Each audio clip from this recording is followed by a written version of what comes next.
નમસ્કાર મંતવ્ય ન્યૂઝમાં આપનું સ્વાગત છે। ઇન્ડિયા એટ 9 સાથે હું છું હિનલ। સમાચારની શરૂઆત કરીએ। પ્રધાનમંત્રી નરેન્દ્ર મોદીએ વિદ્યાર્થીઓ સાથેની વાતચીતમાં આમ આદમી પાર્ટીની સરકાર પર નિશાન સાધ્યું છે। તેમણે આરોપ લગાવ્યો છે કે આમ આદમી પાર્ટી સરકાર પોતાની છબી સુધારવા માટે વિદ્યાર્થીઓના ભવિષ્ય સાથે ચેડા કરી રહી છે। પ્રધાનમંત્રી નરેન્દ્ર મોદીએ જણાવ્યું હતું કે દિલ્હીમાં 9મા ધોરણ પછી ફક્ત તે જ વિદ્યાર્થીઓને આગળ વધવાની મંજૂરી છે જેમની પાસે પાસ થવાની ગેરંટી છે। બોર્ડની પરીક્ષાઓને કારણે વિદ્યાર્થીઓ તણાવમાં રહે છે। આવી સ્થિતિમાં વડાપ્રધાન નરેન્દ્ર મોદી સમયાંતરે વિદ્યાર્થીઓ સાથે વાત કરીને તેમને પ્રોત્સાહિત કરે છે।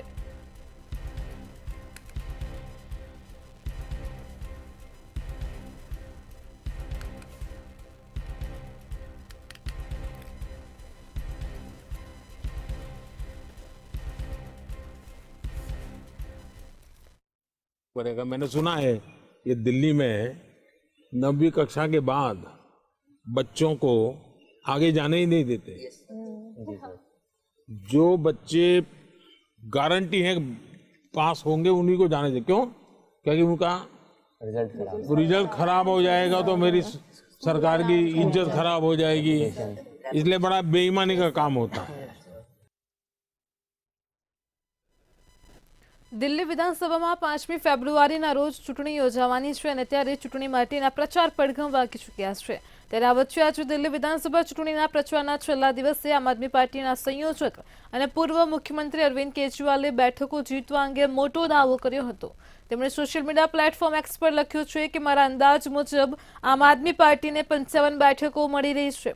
દરેક વ્યક્તિએ મતદાન કરવા જવું જોઈએ, પરંતુ જો મહિલાઓ પ્રયાસ કરે અને તેમના ઘરના પુરુષોને પણ આમ આદમી પાર્ટીને મત આપવા સમજાવે તો 60થી વધારે મળી શકે છે। ઉલ્લેખનીય છે કે સતત 2 ચૂંટણીઓમાં આમ આદમી પાર્ટીએ 70માંથી 60થી વધારે બેઠકો જીતી છે। આપનો દાવો છે કે તે સતત ચોથી વખત પણ જીતશે।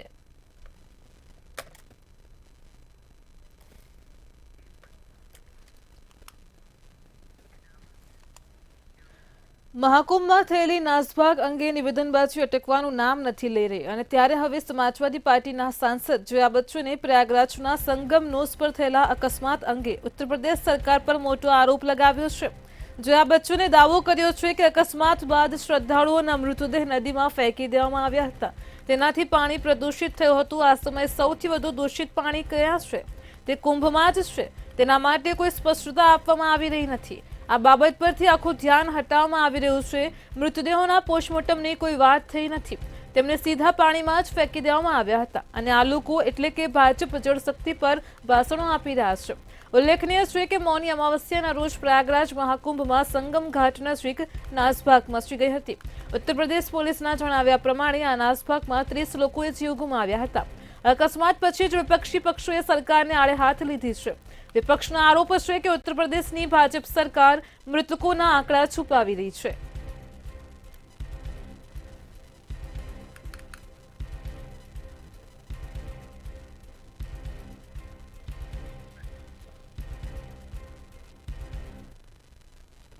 કોંગ્રેસ નેતા સોનિયા ગાંધીના રાષ્ટ્રપતિ દ્રૌપદી મુર્મુ અંગેના એક નિવેદનને લઈને વિવાદ થયો છે। ત્યારે હવે ભાજપના સાંસદોએ કોંગ્રેસ નેતા સોનિયા ગાંધીના રાષ્ટ્રપતિ દ્રૌપદી મુર્મુને લઈને આપવામાં આવેલા કથિત નિવેદન પર નારાજગી વ્યક્ત કરી છે। નારાજગી વ્યક્ત કરતા તેમના વિરુદ્ધ સંસદમાં વિશેષાધિકાર ભંગ પ્રસ્તાવ રજૂ કર્યો હોવાનું સૂત્રો દ્વારા માહિતી મળી છે। ભાજપે સોનિયા ગાંધી પર પદની ગરિમાને ઠેસ પહોંચાડવાનો આરોપ લગાવ્યો છે તેમજ તેમના નિવેદનને અપમાનજનક ગણાવ્યું હતું। ભાજપના 40 સાંસદોએ સોમવારે રાજ્યસભા અધ્યક્ષ સાથે મુલાકાત કરી છે।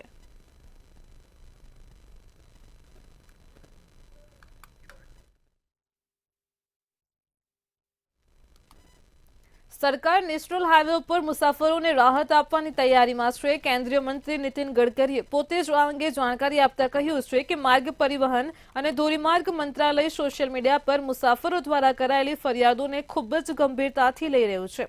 નેશનલ હાઈવે પર મુસાફરોને રાહત આપવા માટે સરકાર એક યુનિફોર્મ ટોલ પોલિસી પર કામ કરી રહી છે। આ પોલિસીથી મુસાફરોની સમસ્યાઓનો ઉકેલ મળશે। ભારતનું હાઈવે ઇન્ફ્રાસ્ટ્રક્ચર હવે અમેરિકાના ઇન્ફ્રાસ્ટ્રક્ચર જેવું દેખાય છે।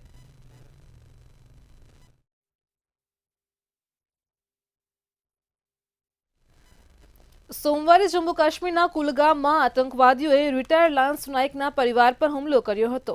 ભૂતપૂર્વ સૈનિકનું મૃત્યુ થયું હતું જ્યારે તેની પત્ની અને પુત્ર ઘાયલ થયા છે. હુમલાખોરોને પકડવા માટે સમગ્ર વિસ્તારને કોર્ડન કરી લેવામાં આવ્યો છે. સુરક્ષા દળો તેમને શોધવામાં વ્યસ્ત છે.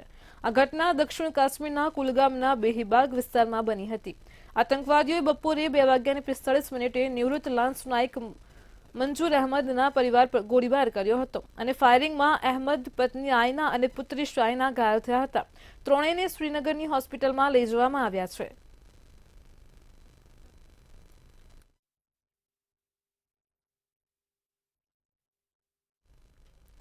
ઇન્ડિયન સ્પેસ રિસર્ચ ઓર્ગેનાઇઝેશનના 100મા એનવીએસ-2 સેટેલાઇટ મિશનમાં ટેકનિકલ ખામી સર્જાઈ હતી. ઇસરોએ 29 જાન્યુઆરીના રોજ શ્રીહરિકોટાથી GSLV F-15 દ્વારા એનવીએસ-2 સેટેલાઇટ લોન્ચ કર્યો હતો. ઇસરોએ તેની વેબસાઇટ પર માહિતી આપી હતી કે જે ઓર્બિટ સ્લોટમાં સેટેલાઇટ ઇન્સ્ટોલ કરવાનો હતો તેમાં કોઈ જગ્યા બની શકી નથી. આ એટલા માટે હતું કારણ કે થ્રસ્ટરને ફાયર કરવા માટે ઓક્સિડાઇઝરના એન્ટ્રી કરાવનાર વાલ્વ ખુલ્યા નહોતા. હાલમાં સેટેલાઇટ સિસ્ટમ બરાબર છે. સેટેલાઇટ મિશન ઓર્બિટમાં સ્થાપિત થઈ શક્યું નથી.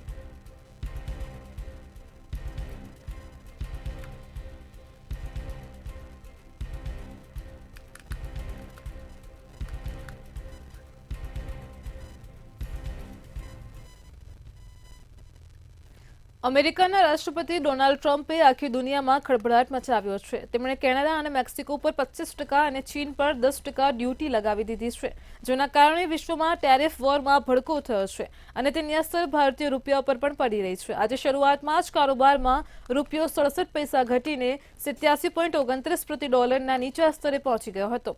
તો વિશ્વભરમાં વેપારી યુદ્ધ ફાટી નીકળવાની આશંકા વચ્ચે ભારતીય ચલણમાં આ તીવ્ર ઘટાડો નોંધાયો છે.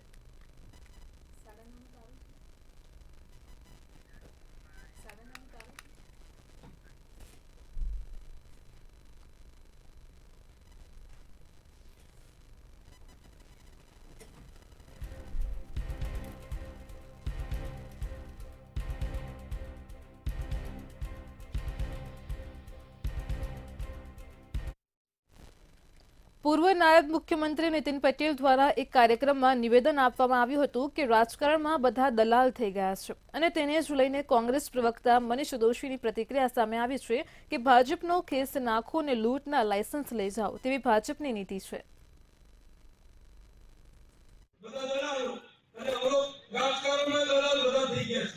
દલાલી કરી અધિકારીઓ જોડે ઓળખાણ રાખવાની, ભાજપનો હોદ્દેદાર છું, ભાજપનો કાર્યકર છું, નેતા છું, એ અધિકારીએ ફટાફટ કામ કરી આપે. આ ભાજપ સરકારે બધાને બહુ મોટા સુખી કર્યા અને દલાલી કરતા કરતા આજે બધા કરોડપતિ થઈ ગયા. આ બધું કઈ જમીનોની દલાલીમાંથી નથી થયું. આ બધું કરતા કૃતિ કરી અને લોકોનું કરી નાખી નથી. આ પ્રજાના પ્રેમથી થયું છે અને પ્રજાનો પ્રેમ જેને મળે એ જ સાચો નેતા કહેવાય. હોદ્દો મળે નહીં, હોદ્દો તો અનામતના કારણે મળે, બીજા કારણે મળે. હોદ્દા મળવા એ મોટી વાત નથી, પણ હોદ્દાને સફળ બનાવવો. ત્યારે માનનીય નાયબ મુખ્યમંત્રી રહી ચૂકેલા નીતિનભાઈ પટેલે જે વ્યથા અને ભાજપાને આ ભ્રષ્ટાચારની કથા જે લોકો સમક્ષ ખોલી મૂકી એ સર્વાંગીપણે સત્ય છે. એટલા માટે કે ગામથી લઈને ગાંધીનગર અને શહેરથી લઈને સચિવાલય સુધી જે લૂંટના લાયસન્સ ચાલે છે, એટલે કે તમે ભાજપનો ખેસ પહેરો, નીચે લૂંટફાટ ચલાવો અને એમાંથી અમુક ટકા પૈસા કમલમમાં જમા કરાવો અને કાંડ અને કૌભાંડના કારણે કમલમમાં કરોડો રૂપિયા જમા થાય. આ લૂંટના કોથળા ભરીને કાળા નાણાં જે આવે છે એમાંથી ભારતીય જનતા પાર્ટી પોતાના તમામ મનસૂબા સત્તા મેળવવા, સત્તા ટકાવવા અને સત્તામાં કોઈને પાડી દેવા માટે ઉપયોગ કરે છે. એ ગુજરાતે સારી રીતે જોયું છે. અમદાવાદમાં દિવસે ને દિવસે કેમિકલ માફિયાઓ બેફામ બનતા હોય તે પ્રકારની એક પછી એક અનેક ઘટના સામે આવી છે. અમદાવાદ શહેરમાં ફરી એકવાર કેમિકલ માફિયા બેફામ બન્યા હોય તેવા દ્રશ્યો સામે આવ્યા છે. અમદાવાદ શહેરના મોતીપુરામાં ખુલ્લા પ્લોટમાં જ ખતરનાક કેમિકલ દાટ્યું હોવાનું સામે આવ્યું છે. મોતીપુરામાં દરોડાની કામગીરી કરવામાં આવી હતી. આ કામગીરી દરમિયાન 150 બેરલ ખતરનાક એસિડ પ્લોટમાં દાટ્યું હતું અને ત્યારે આ ખતરનાક કેમિકલથી લોકોને નુકસાન થઈ રહ્યું હોવાનું સામે આવ્યું છે.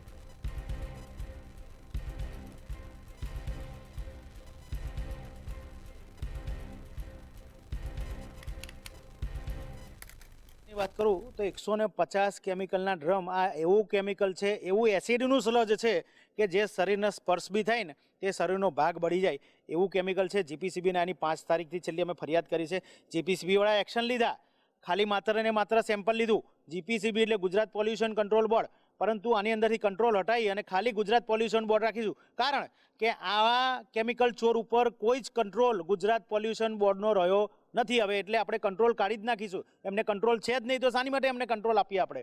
એટલે આ જે કેમિકલ ચોરો છે એમની વિરુદ્ધમાં પોલીસ ફરિયાદ પણ થઈ છે, પરંતુ પોલીસ પણ ક્યાંક શંકાના દાયરામાં એટલા માટે છે કે ખાલી તારીખો ભરવા રોજ બોલાવે છે, પરંતુ કેમિકલ ચોર ઉપર શું ફરિયાદ દાખલ થાય ને કઈ કલમો દાખલ થાય એ પોલીસ કદાચ ભૂલી ગઈ છે. આ ખુલ્લા પ્લોટમાં ઝેરીલું કેમિકલ કે જે કોઈ માણસ જો આ કેમિકલ આ જમીનમાં પડે તો આ જમીન ઉપયોગ લાયક નથી રહેતી, તો સમજો કે તમે કોઈ આ માણસના અડીબડી જાય તો એના જીવના ખૂબ જ જોખમી કેમિકલ છે. આજે જીપીસીબીના અહીંયા અધિકારીઓ વિઝિટ કરીને ગયા, તેમ છતાં પ્લોટને ખુલ્લી હાલતમાં છોડી દેવામાં આવે છે. અહીંયા 150થી વધારે કેમિકલના જે ડ્રમો હતા એની એફઆઈઆર પણ પોલીસે કરી, પણ આજ સુધી જે ગુનેગારો છે તેમને પકડ્યા નથી. ગુજરાત પોલ્યુશન કંટ્રોલ બોર્ડમાંથી જો કંટ્રોલ કાઢી નાખવામાં આવે તો આ પ્રમાણે દ્રશ્યો જોવા મળ્યા છે. આ હાલ લાંબા વિસ્તારની અંદર આવેલો એક વિસ્તાર છે જ્યાં ખુલ્લા પ્લોટની અંદર જે કેમિકલ અત્યારે જોવા મળી રહ્યું છે ગુજરાત પોલ્યુશન બોર્ડનું છે. કારણ કે જે પ્રમાણે અહીં જે કેમિકલ માફિયાઓ છે જેઓ કેટલાક વર્ષોથી આ રીતે કેમિકલ બેફામ રીતે છોડી રહ્યા હતા, અને ત્યારબાદ અચાનક નજર પડી અને સાથે જ આ આખા પ્લોટની અંદર 150થી પણ વધારે જે નાના મોટા ડ્રમ છે, જે કેમિકલના ડ્રમ છે, આ કેમિકલ ખૂબ જ હાનિકારક હતું. આવા કેમિકલના ડ્રમની સામે કાર્યવાહીના દેખાડા કર્યા છે. આ કેમિકલ અને આ જગ્યા છે તેની માલિકી અંગે હજી પણ કોઈ પ્રકારની માહિતી સામે આવી નથી, પરંતુ 150 કેમિકલના જે ડ્રમ હતા તેને અત્યારે અહીં દાટી દેવામાં આવ્યા છે. અને સાથે જ જે ગુજરાત પોલ્યુશન બોર્ડ જે છે જે ફક્ત ને ફક્ત કાગળ ઉપર કાર્યવાહી કરે છે અને સાથે આવા જે અસામાજિક તત્વો અથવા કેમિકલ માફિયાઓ છે તેની સામે કોઈ કડક કાર્યવાહી કરતું નથી, જેના લીધે આ વિસ્તારની અંદર બેફામ કેમિકલનો જે વહીવટ છે, કાળો વહીવટ જે છે, કાળો કારોબાર તે થઈ રહ્યો છે. ત્યારે આવા લોકોની સામે કોઈ કડક કાર્યવાહી કેમ નહીં અને આવા લોકોનો વરઘોડો ક્યારે નીકળશે તેવા સવાલો લોકો કરી રહ્યા છે. કેમેરામેન કેતન શ્રીમાળી સાથે મિહિર દુધરેજિયા, મંતવ્ય ન્યૂઝ, અમદાવાદ.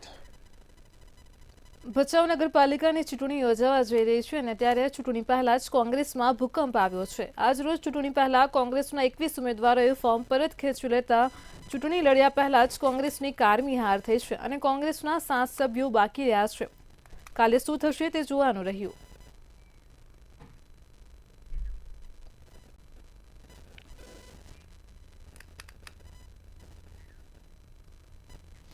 વડોદરાના નંદેસરીમાંથી નકલી તબીબને પોલીસે ઝડપી પાડ્યો હતો. આયુર્વેદિક તબીબ હોવા છતાં એલોપેથીની પ્રેક્ટિસ કરતો હતો. 47,000થી વધુની દવા, ઇન્જેક્શન સહિતનો જથ્થો જપ્ત કરવામાં આવ્યો છે. નંદેસરી પોલીસ મથકે ગુનો નોંધાયો છે. હાલ તો પોલીસે સમગ્ર મામલે આગળની કાર્યવાહી હાથ ધરી છે.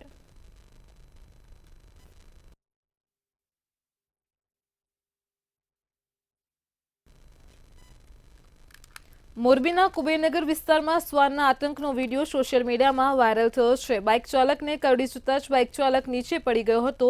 રામો શ્યામ સોસાયટીમાં બપોરના સુમારે એક વ્યક્તિ બાઇક લઈને જતો હતો અને ત્યારે શ્વાને પગમાં બચકું ભર્યું હતું. જોકે સ્થાનિકોના જણાવ્યા પ્રમાણે આ વિસ્તારમાં હડકાયા શ્વાનનો આતંક વધી રહ્યો છે અને તાજેતરના જ સમયમાં 14 જેટલા લોકોને હડકાયા શ્વાને બચકા ભર્યાનું જણાવ્યું છે.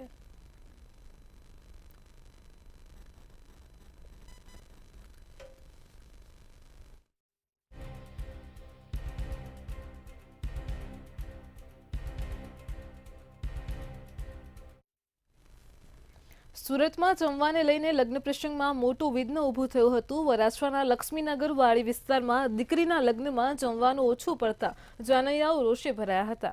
રોષે ભરાયેલા જાનૈયાઓ અને વરરાજા લગ્ન વિધિ કર્યા વગર જ માંડવેથી પાછા ફર્યા હતા. જે બાદ વરાછા પોલીસ દ્વારા વરકન્યા પક્ષને પોલીસ સ્ટેશનમાં બોલાવીને સમજાવ્યા હતા. પોલીસ કર્મીઓની સામે જ વરકન્યાએ વરમાળા પહેરાવી વાજતે ગાજતે જાનૈયાઓ જાન લઈને લગ્ન સ્થળ પર પહોંચ્યા હતા.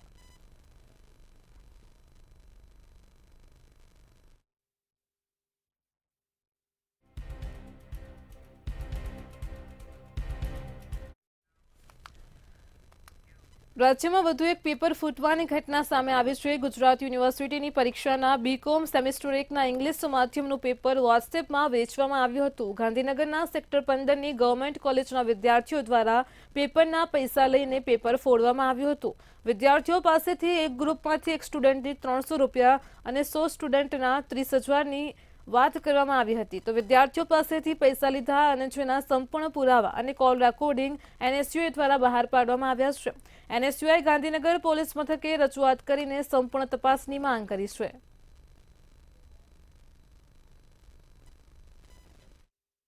તે વિદ્યાર્થી દ્વારા તાજેતરમાં ચાલી રહેલી બીકોમની પરીક્ષામાં ઇંગ્લિશ મીડિયમનું એકાઉન્ટનું પેપર આપવાની વાત કરીને વિદ્યાર્થીઓ પાસેથી પૈસા ઉઘરાવવામાં આવે છે.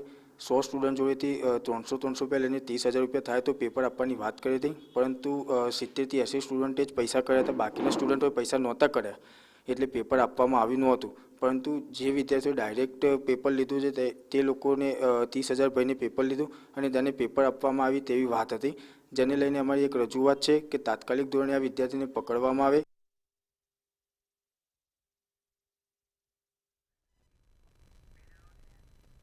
રાજ્યમાં વહેલી સવારથી જ અલગ અલગ જિલ્લામાં વાદળછાયું વાતાવરણ જોવા મળ્યું છે. જોકે હવામાન વિભાગ દ્વારા થોડા દિવસ પહેલા જ માવઠાની આગાહી કરવામાં આવી હતી, પરંતુ વરસાદી સિસ્ટમ નબળી પડતા વરસાદની શક્યતા નહીવત છે. તેમ છતાં પણ ગીર સોમનાથ, જૂનાગઢ, અરવલ્લી, કાંકરેજ અને રાજકોટના જસદણમાં વહેલી સવારથી જ વાદળછાયું વાતાવરણ જોવા મળ્યું હતું. આ વાતાવરણ જોઈને ખેડૂતો ચિંતામાં મુકાયા છે. ખેડૂતોની ચિંતા છે કે જો વરસાદ પડે તો તેમના ઊભા પાકને નુકસાન થઈ શકે છે.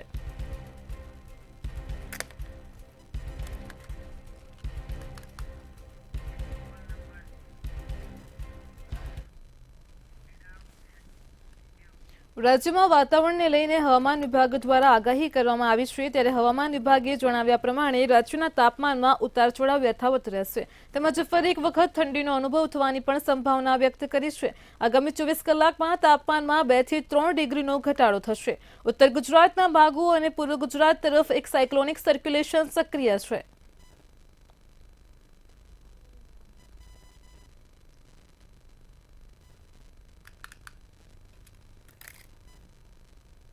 का जो पूर्वानुमान दिया गया है, आने वाला अगले 7 दिन तक मौसम शुष्क रहेगा और जो मौसम का लघुत्तम तापमान है इसमें 24 घंटा तक एनएलसी में रहेगा, मतलब ज़्यादातर परिवर्तन नहीं होगा.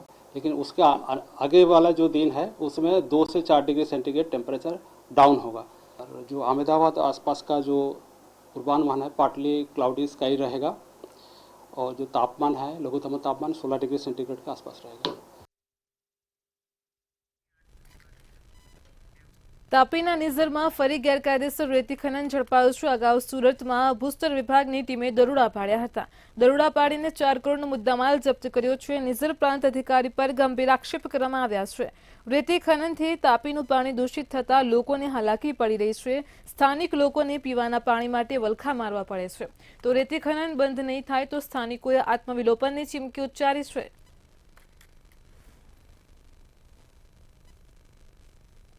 નંબરમાં જે લીજો ચાલે છે એ નથી બંધ થનારી, તો પછી કાલ ઉઠીને ને પછી પેટ્રોલ નાખીને સિલકી જવા નથી, એક તો પુલ પર કૂદીને મરી જવા. આ શાસનની જવાબદારી રહેશે. આ બધું પાણી ખરાબ થતું છે. બોરમાં પાણી અમારા ગામમાં બધું પાણી ખરાબ થતું છે. બોરમાં એક જ બોર ચાલુ છે અને શાસનને એવું લાગશે તો પછી સર્વે કરાવી લેજો અને આવજો. અહીંયાથી તો 500 મીટર પર એક બોર કર્યો, ત્યાં બી નથી પાણી લાગે. શા માટે? આ બધું 60-70 ફૂટનો ફૂટબોલ નાખીને રેતી ખાડવા આ બધું વાહનો ચાલે છે અને ગેરકાયદેસરથી આ બધું ચાલતું છે. વડોદરામાં વિદેશી દારૂની હેરાફેરી કરતા હોવાનો વિડીયો સોશિયલ મીડિયામાં ખૂબ જ વાયરલ થઈ રહ્યો છે. દારૂની ડિલિવરી કરવા નીકળેલા અસામાજિક તત્વોનો વિડીયો સોશિયલ મીડિયામાં ખૂબ વાયરલ થયો છે. આ વિડીયો વડોદરા શહેરના પાણીગેટ પોલીસ મથક હદ વિસ્તારનો ઉતારવામાં આવ્યો હોવાની માહિતી મળી છે. હવે જોવાનું એ રહ્યું કે આ વાયરલ વિડીયો અંગે વડોદરા શહેર પોલીસ કયા પ્રકારની કાર્યવાહી કરે છે. આ વાયરલ વિડીયોની મંતવ્ય ન્યૂઝ પુષ્ટિ કરતું નથી.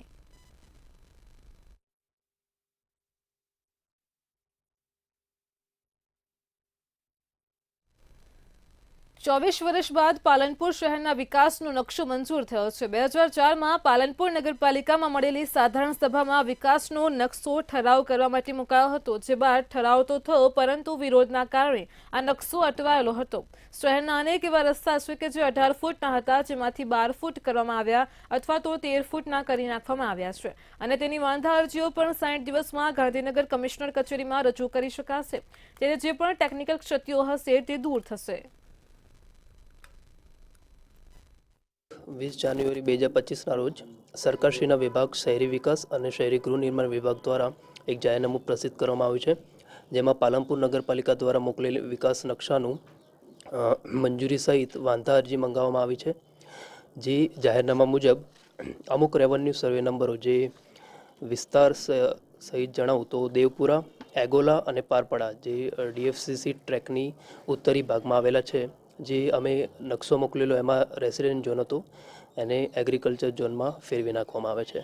અને ક્યાંક મારું પાલનપુર વિકાસથી વંચિત ન રહી જાય, ક્યાંક ગતિશીલ ગુજરાતમાં અન્ય શહેરોની સાપેક્ષમાં મારું શહેર પાછળ ન રહી જાય, તેની મેં સતત ચિંતા કરી અને વિકાસનો નકશો ખૂબ ઝડપથી પાસ થાય તે માટે મેં અથાગ મહેનત કરી છે અને મેં વિકાસનો નકશો ખૂબ ઝડપથી પાસ થાય તે માટે ગાંધીનગરમાં રૂબરૂ વારંવાર મુલાકાત કરી। એમાં છેલ્લા 5 મહિનાથી અઠવાડિયામાં એકવાર હું રૂબરૂ ગાંધીનગર ગઈ છું અને ત્યારે આજે સરકારશ્રી દ્વારા ગુજરાતનો વિકાસ નકશો પ્રસિદ્ધ થયેલ છે, એટલે કે મંજૂર। પાલનપુર એ પૌરાણિક નગર છે અને આપણું અત્તરનું નગર પ્રહલાદનપુર ફરી એ જ સુવાસ સાથે અત્તરનું નગર બની રહે એ માટે આપણે બધાએ ભેગા થઈને ચોક્કસ પ્રયત્ન કરવા જોઈએ।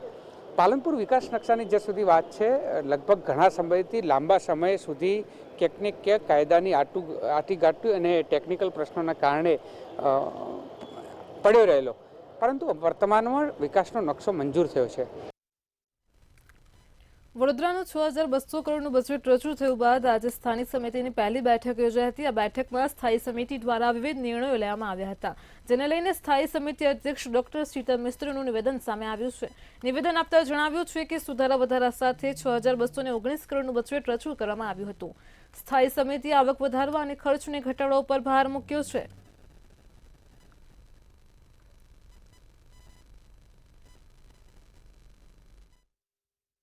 કરવેરા વધારા સિવાયનું બજેટ છે, જે માનનીય મ્યુનિસિપલ કમિશનર શ્રી અને વહીવટી વિભાગ દ્વારા 50 કરોડનો વહીવટી વેરો નાખવામાં આવ્યો હતો। એ વેરાને સ્થાયી સમિતિના સભ્યોએ સર્વાનુમતિએ નહીં વધારવો એવું ઠરાવ્યું। સ્થાયી સમિતિમાં દરેક સભ્યો લાંબા ગાળાના સૂચનો કરતા હોય, વડોદરા શહેરને લાંબા ગાળામાં ફાયદો થાય એ પ્રમાણેના સૂચનો થતા હોય છે। જ્યારે પણ ખર્ચો વધતો હોય છે ત્યારે આની પ્રપોઝલ રાજ્ય સરકારમાં અને GODMમાં મોકલવામાં આવતી હોય છે। ત્યાંની સૈદ્ધાંતિક મંજૂરી મળ્યા બાદ ક્રમશઃ આના માટે ગ્રાન્ટ પણ આવતી હોય છે, એટલે માટે પણ સકારાત્મક પ્રયત્ન કરવામાં આવશે। અમદાવાદમાં આરોગ્ય વિભાગ ખાતે જન્મ મરણના પ્રમાણપત્રમાં સુધારો વધારો કરવા લોકોની લાંબી લાઈનો લાગી છે। અધિકારીઓ મન ફાવે તેવા સમયે ઓફિસે આવતા લોકો પરેશાન થઈ રહ્યા છે। 3 થી 5 વાર ધક્કા ખાધા છતાં પણ કોઈ ડોક્યુમેન્ટમાં સુધારો થતો ન હોવાના લોકોએ આક્ષેપ કર્યા છે। તો વહેલી સવારથી જ લોકો લાઈનમાં ઊભા રહેવા માટે મજબૂર થયા છે, પરંતુ સરકારી બાબુઓ સમયે આવતા નથી। લોકોની માંગ છે કે સમયસર ઓફિસે ન આવતા તેમજ કામ ન કરતા કર્મીઓ સામે કાર્યવાહી કરવામાં આવે।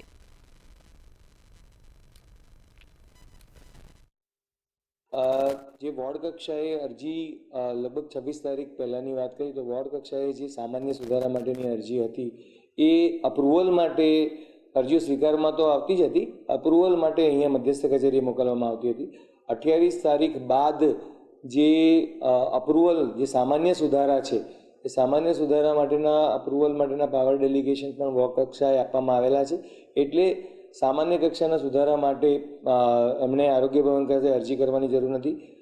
અમદાવાદ મ્યુનિસિપલ કોર્પોરેશનનું આરોગ્ય ભવન અને આરોગ્ય ભવનમાં જન્મ મરણ વિભાગમાં અત્યારે જે ભીડ છે તે જોવા મળી રહી છે અને આ ભીડ પાછળનું કારણ એ છે કે સરકાર દ્વારા પરિપત્ર પણ જાહેર કરવામાં આવ્યો છે કે વોર્ડ વિભાગે જે જન્મના દાખલા છે તેમાં સુધારો કરી આપવામાં આવશે, પરંતુ લોકોને હાલાકી પડી રહી છે અને તેના જ કારણે લોકો જે આરોગ્ય ભવનની કચેરી છે ત્યાં પહોંચે છે, કારણ કે પોતાના જન્મના દાખલામાં સુધારા કરાવવા માટે આ તમામ જે લોકો છે તે અહીંયા આવતા હોય છે ને લાંબી કતારો છે તે લાગે છે। તેની સાથે સાથે સ્ટેન્ડિંગ કમિટી દ્વારા પણ એક ઠરાવ કરવામાં આવ્યો છે કે તમામે તમામ 48 વોર્ડમાં જે નજીવા સુધારા હશે તે કરી આપવામાં આવશે, પરંતુ તેમ છતાં પણ જે લોકોને અહીંયાના ધક્કા ખાવા પડી રહ્યા છે, કારણ કે હજુ પણ કોર્પોરેશનના તમામ જે વોર્ડ છે ત્યાં જે નાના મોટા કારણો છે તે આપવામાં આવતા હોય છે ને સુધારા નહીં કરી આપવામાં કહેવામાં આવે છે, ત્યારે હજુ પણ જે અમદાવાદ શહેરના લોકો છે તેમને આરોગ્ય ભવન ખાતે આવવું પડે છે, લાઈનોમાં ઊભું રહેવું પડે છે. છેલ્લા કેટલાય સમયથી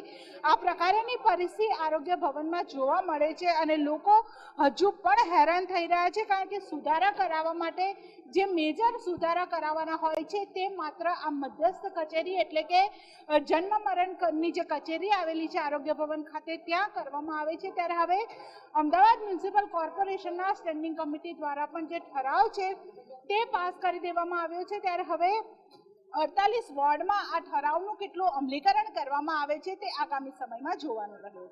કેમેરા પર્સન બિપિન અમીન સાથે કિંજલ બોરીસા, મંતવ્ય ન્યૂઝ, અમદાવાદ. ગુજરાત સરકાર દ્વારા નવી શિક્ષણ નીતિનો સ્વીકાર કર્યા બાદ રાજ્યમાં ચાલતી પ્રી સ્કૂલોની નોંધણી ફરજિયાત કરવામાં આવી છે. જોકે તેમાં કેટલીક શરતોને લઈને પ્રી સ્કૂલના સંચાલકોમાં ભારે નારાજગી છે. આ શરતો પરિપૂર્ણ થાય તેમ ન હોવાનું જણાવીને રાજ્યભરની પ્રી સ્કૂલના સંચાલકોએ હડતાળ પાડી વિરોધ નોંધાવ્યો હતો. શિક્ષણ મંત્રીએ નિયમોમાં ફેરફાર કરવાની બાંહેધરી આપી હતી, પરંતુ હજુ સુધી નિયમોમાં કોઈ ફેરફાર કરવામાં નથી આવ્યો, જેને લઈને પ્રી સ્કૂલ સંચાલકોએ ચીમકી ઉચ્ચારી છે.